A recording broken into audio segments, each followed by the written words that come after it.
What's going on, guys? Today we're taking a look at a Thomson Elite X4 stem, 90mm, 31.8 clamp, and 1 1/8 steer tube. So just got this for the 2021 Stigmata to shorten the reach just a little bit from the 110mm that came stock. And let's go ahead and check this guy out. So to start things off, it comes in this nice little bag here. I don't know what you're going to use that for, maybe throw in different parts in the toolbox or perhaps other stems or whatever, but comes in this little bag, which is great. Inside we've got a, I don't know if you can see that, looks like a little congratulations for purchasing blah blah blah, whatever. That can go right in the garbage unless it's got a serial number on it, which I need to register it online, which I doubt I will. And then the stem itself, bada bing. Oh, the graphics are a little different than what I'm used to.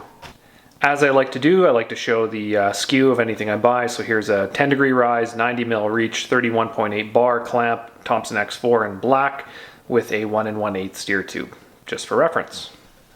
So if you guys know anything about Thomson stems, you guys will know that these are literally the benchmark for every other high-performance stem that is on the market today.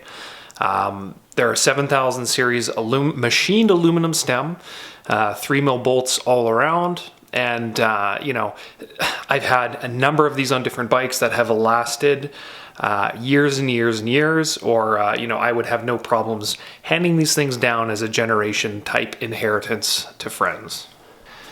As I said, the steer tube clamp itself does in fact use 3mm hardware, as does the faceplate for the bar clamp. Now, why would you want to do that on a bar that's used for anything from cross-country, road, gravel, all the way to all-mountain trail, enduro, and even in some cases downhill, which I have done in the past? Well, it's pretty simple. Torque specs.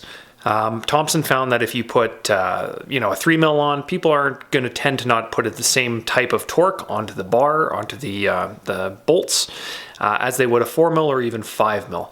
Especially now that we're using carbon handlebars, torque specs are more important than ever. So if you do have that bigger bolt head, then you can tighten it down a lot more.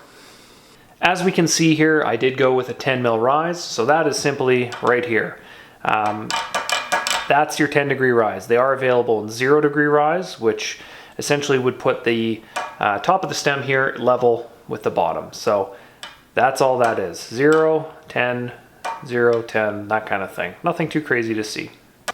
I love this Thomson faceplate. First of all, it looks classic and timeless. It's going to look good on any bike, but we can see there's some other information here. Obviously, you know, perhaps a serial number, clamp diameter, your bolt torque setting, stuff like that, which is really, really handy. And then as well on the side, we have the unidirectional logoing so that we can run it plus 10 degrees such as that, or reverse it and run it upside down, and if you wanted to run it negative 10 degrees, all up to you. Just one of the benefits, I think, in this system itself. So here's the stem with the faceplate off, and I just want to say, first of all, it's fantastic that these stems actually come with grease on the bolts. How ridiculous that I have to say that, but made in the US. These are some of the things that I would expect at this point. And then the other thing that makes the stem, obviously being made in the States, is awesome domestically. Quality control is quite high. They're made by an aerospace company, if you look them up. But if we look down the stem itself, it is made from a one-piece billet 7000 series aluminum. So what that basically means is, if we look down it, it's all one piece. This is insane. The stiffness factor is out of this world. So, you know, here we are on the head of it, and then down towards where it clamps on the other end. That's all one piece aluminum, which is fantastic, and you know, something that a lot of the other companies should or have been matching at this point. Something that does separate this stem from some of the others on the market is that wicked craftsmanship that is made in USA, as I mentioned earlier. But here you can actually see the lines of the machining, which, you know, some of the other companies that come to mind here would be like a Hope, but they just look so sharp right up onto the faceplate. You can see around the Thomson logo. It's all very visible under some good light. So I think this just looks fantastic. And, you know, this is what you get what you pay for when you're buying a stem of this magnitude, to be honest, comparatively. And then here's the back side of the faceplate. Once again, you can see all those lines of the high quality craftsmanship. You're not even supposed to see the inside of this, let's be honest. And it looks very, very nicely done to a very high standard. So you can get different hop-up kits to change the faceplate color, I believe, which, you know, it is what it is. If you want that, go for it.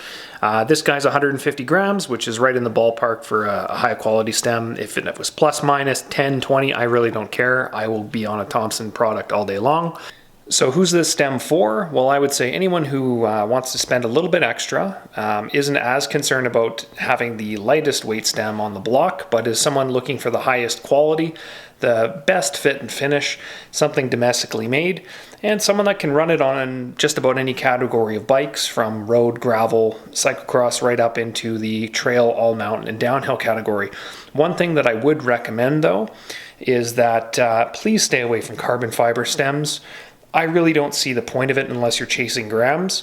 There is something to be said about high quality machined aluminum, and the advantages to be gained by doubling or tripling your money on a stem to go carbon is just a waste of money in my opinion. But that's another conversation.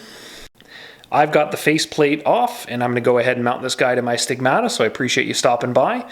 And give the video a thumbs up if you can, and if you have any questions, don't hesitate to leave them below. All right, guys? Thanks. Later.